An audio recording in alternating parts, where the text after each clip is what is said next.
Huwag mong hayaan ang isang pagkakamali ang magdikta ng buong pagkatao at kinabukasan mo. Aminin ang pagkakamali, matuto mula rito at magkaroon ng tapang na magbago.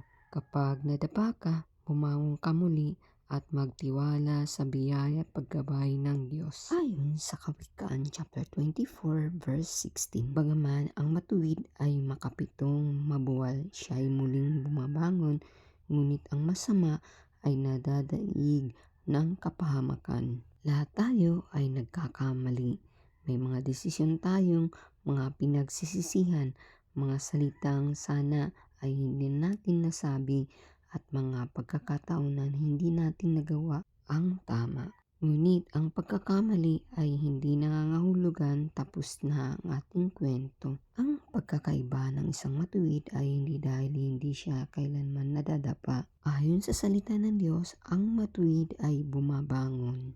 Ang pagbagsak ay maaring bahagi ng ating paglalakbay, ngunit hindi natin kailangan manatiling nakahiga sa ating pagkakamali.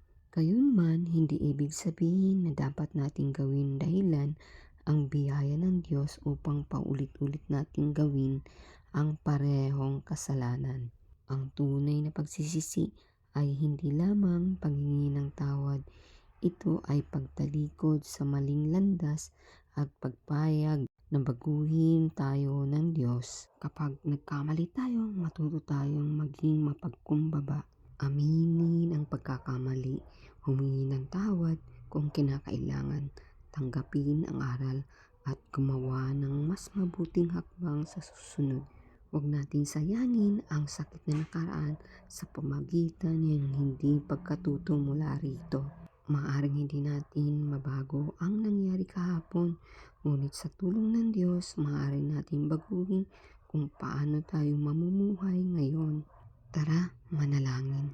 Dakilang Diyos, salamat dahil hindi mo ako iniwan sa aking pagkakamali at kahinaan. Bigyan mo ako ng pagpapakumbaba upang aminin ang aking pagkakamali, karunungan upang matuto mula sa mga ito, at lakas upang baguhin ang mga bagay na kailangan kong baguhin. Tulungan mo akong huwag manatili sa pagkabigo, hindi bumangon, magpatuloy at higit na magtiwala sa iyong paggabay. Sa pangalan ni Jesus, Amen.